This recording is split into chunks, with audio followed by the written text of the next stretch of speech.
Shalom saudaraku, berjumpa kembali bersama dengan saya, Pendeta Jakob Setio, dalam program Sapa Jemaat di Rumah. Kali ini kita akan bersaat teduh bersama-sama. Mari kita berdoa. Tuhan, kami mohon kuasa-Mu, kami mohon urapan-Mu, agar firman Tuhan yang sebentar kami renungkan sungguh-sungguh boleh memberkati kami. Roh Kudus tolong kami, agar kami boleh menerima pewahyuan yang baru yang datang daripada Tuhan.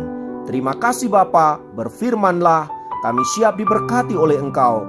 Dalam nama Tuhan Yesus, haleluya, amin. Firman Tuhan kali ini terambil dari Yesaya 55 ayat yang ke-8.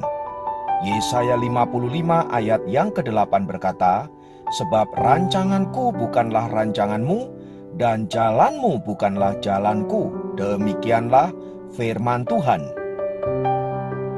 Saudaraku, ketika orang Israel diizinkan Tuhan untuk masuk ke dalam pembuangan, mereka bertanya-tanya, mengapa semua ini harus dilakukan Allah kepada mereka?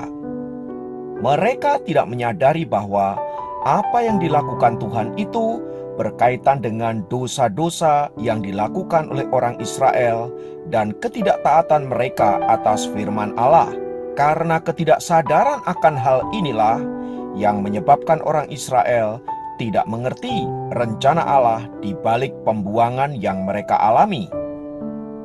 Yang mereka tahu adalah bahwa mereka sekarang ada dalam pembuangan dan hidup di dalam penderitaan, sehingga mereka sama sekali tidak mengerti apa yang Tuhan sedang kerjakan di dalam peristiwa yang sedang mereka alami tersebut.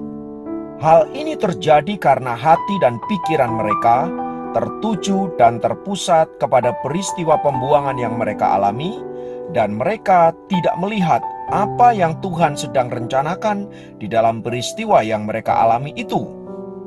Itulah sebabnya saudaraku, mereka selalu ada dalam keluh kesah, mereka selalu ada dalam duka cita, mereka selalu dalam sungut-sungut dan lain sebagainya. Melihat hal itu saudaraku, Yesaya mengingatkan bangsa Israel bahwa rancangan Tuhan bukanlah rancangan mereka. Sebaliknya, rancangan mereka bukanlah rancangan Tuhan. Sebab rancangan Tuhan dengan tujuan untuk mendatangkan damai sejahtera dan sukacita dan membawa keselamatan.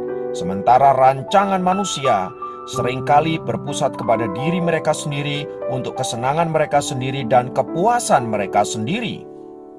Lewat tulisannya, Yesaya ingin membawa orang Israel untuk menyadari rencana Allah yang baik itu, dan mereka menjalani setiap peristiwa yang Tuhan izinkan dengan sukacita, dan bahkan mereka tetap bisa menjadi saksi dimanapun Tuhan tempatkan mereka. Saudaraku, hal yang sama juga bisa dialami oleh orang-orang percaya hari-hari ini. Tuhan seringkali mengizinkan kita untuk membawa kita ke dalam hal-hal yang mungkin tidak kita inginkan. Hal-hal yang membuat kita sedih, hal-hal yang membuat kita duka cita, hal-hal yang membuat kita menderita dan lain sebagainya. Tetapi intinya saudaraku, bahwa rencana Tuhan adalah rencana yang baik. Dan tujuan utama dari rancangan Tuhan itu adalah keselamatan, bukan hanya untuk diri kita sendiri, tetapi juga untuk orang-orang di sekitar kita. Karena itu saudaraku, lewat situasi yang kita hadapi, mari kita belajar untuk senantiasa bersyukur dan bahkan tetap mengerjakan hal-hal yang dapat kita kerjakan dengan maksimal, agar olehnya kita dapat memuliakan nama Tuhan. Hati-hatilah jangan terjebak dengan apa yang dilihat oleh pandangan mata kita, yang seringkali menipu kita, seolah-olah itu adalah peristiwa yang sesungguhnya, dan membuat kita lupa bahwa di balik peristiwa yang kita lihat itu, Allah sedang mengerjakan sesuatu. Tangan Tuhan sedang merendah hidup kita dengan tujuan untuk membawa kita next level di hadapan Allah. Dan yang terpenting dari semua itu saudaraku, kita dapat menjadi saksi Tuhan dan memuliakan nama Tuhan kita Yesus Kristus. Oleh sebab itu saudaraku, mari kita menanggapi secara positif setiap peristiwa yang Tuhan izinkan untuk kita alami, Entahlah itu peristiwa yang mendatangkan duka cita, entahlah itu peristiwa yang mendatangkan sukacita.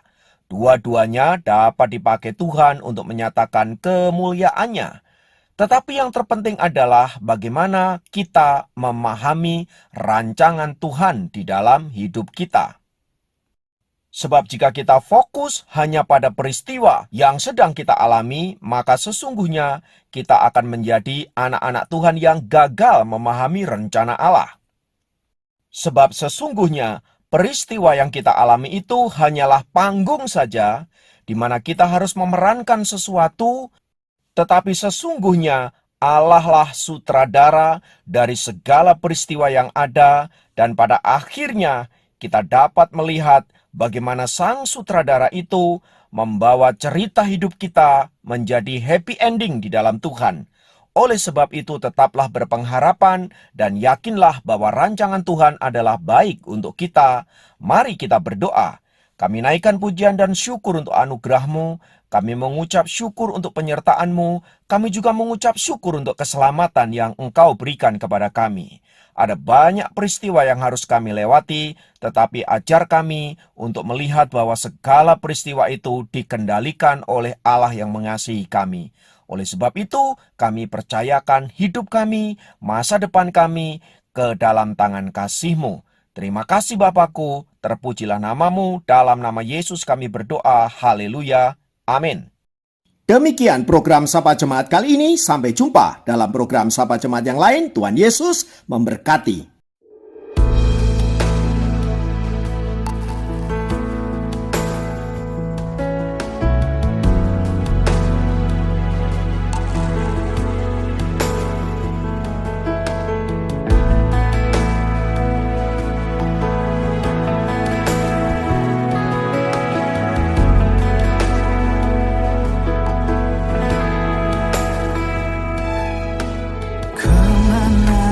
Aku dapat pergi menjauhi roh-Mu yang suci, Kau sahabat